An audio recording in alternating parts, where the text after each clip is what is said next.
Hi, so my presentation is on Norway. So I'm going to start with my historical timeline, which, as most people know, Norway was first populated by Vikings, and that lasted about 800 to 1050 AD. They were pretty much nomadic because Norway's climate, soil, things like that aren't great for agriculture, so they had to wander around, and this kind of started the land ethic in Norway, where they highly valued the environment and had to make do with what they had.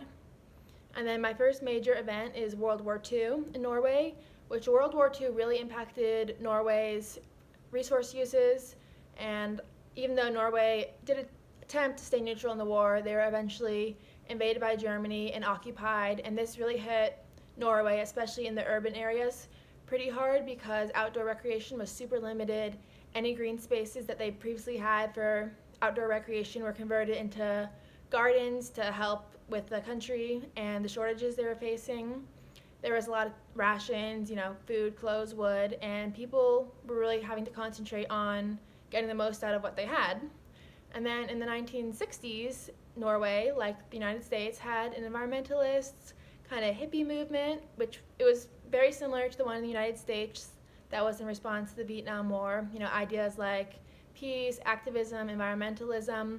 And this in Norway actually caused Norway to begin dealing with a lot of environmental issues that had been neglected in the past, like sewage pollution in the Oslo fjord, and industrial pollution, species decline. And then in 1975, Norway's largest oil refinery, which is called the Mongstad refinery, opened.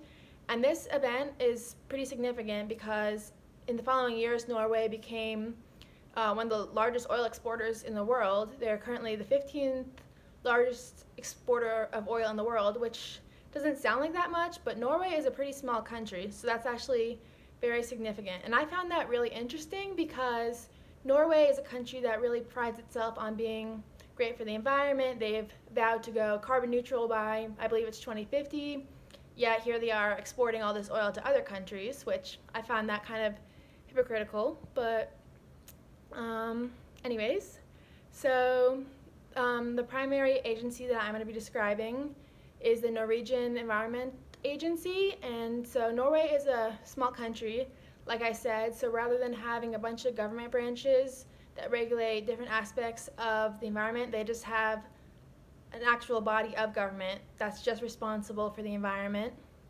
And they used to have something that was very similar to the United States National Park Service, and it was called the Norwegian Directorate for Nature Management, but in 2013 it merged with their Environment Agency. And then as for the federal regulator, like I said, it's all one government body, so the Norwegian Environment Agency is also responsible for regulating things like overseeing natural resources, and then on the national level they do a lot of work registering hazardous chemicals and pollutants and biohazards. And then also at the local level, the police enforce some environmental laws, which the environmental laws in Norway are pretty strict. Minor environmental crimes can be punished by up to 3 months in jail, and then major offenses, you can go to jail for years.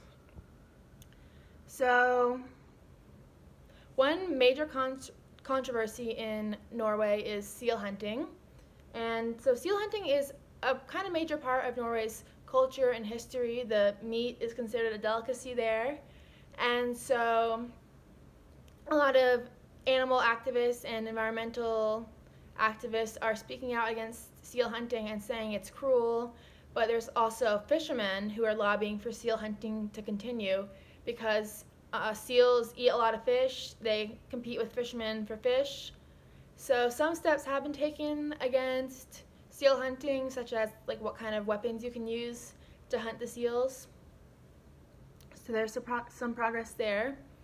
And then, like I said, enjoyment of the outdoors is the culture of Norway. It's ingrained into their society, but it's also the law because Norway has a law called the Outdoor Recreation Act of 1957, and this says that everyone, no matter who you are, has the right to roam on uncultivated land, even if it's privately owned. So there's some restrictions to this law. You can't, get a certain distance within someone's home. You can't start fires, pick plants, hunt, fish, drive certain kinds of boats, but you can explore the outdoors there. So one citizen organization engaged in natural resource and outdoor recreation resource issues is the organization Friends of the Earth. That's the English pronunciation. I cannot pronounce the Norwegian word, but it's the largest and oldest environmental organization in Norway, and their goal is to encourage responsible resource use so that we don't exceed the limits of what we have on this planet. And it's a volunteer-based organization, so everyday citizens can join, and they have regional and national branches. And then a real-world example of that organization, the Friends of the Earth, using its means to advocate for a cause, is they recently filed a complaint against the nation to invalidate licenses that allow oil companies to drill in the Barents Sea. And this is going to be heard by their Supreme Court pretty soon. And this is an example of litigation because they're actually saying that these licenses violate the country's constitution. And so then my sense of how they manage natural resources and outdoor recreation, in my opinion, they're doing a pretty good job managing resources within their own country. Like I said, they've vowed to go carbon neutral by 2050. They have a good environmental rating. But like I said, even though they promote environmentally safe practices in their own country, they're still exporting a lot of oil and gas to other countries. They say, we're so great, we're going carbon neutral. The people really pride themselves on being environmentally friendly, which is great, and they are in their own country, but they also play a direct role in other countries' pollution. And they also, another thing is their forests, they don't protect them enough, in my opinion, because the international standard is that 5% of forests are protected by the government. That's like the average. And in Norway, it's only 1% of their forests. And I'm assuming the reason they're doing pretty well environmentally is because, like I said, environmental protection is a pretty big part of Norway's culture, even from the beginning. And they also have a pretty homogeneous society. Everyone's pretty similar. They have similar beliefs and values, and they look out for each other. And they want to do the right thing there, not just because they're told to by the government or they have to, which I think the United States is a more individualistic society versus smaller countries like Norway have more, sense of community and things like that. So that's my presentation.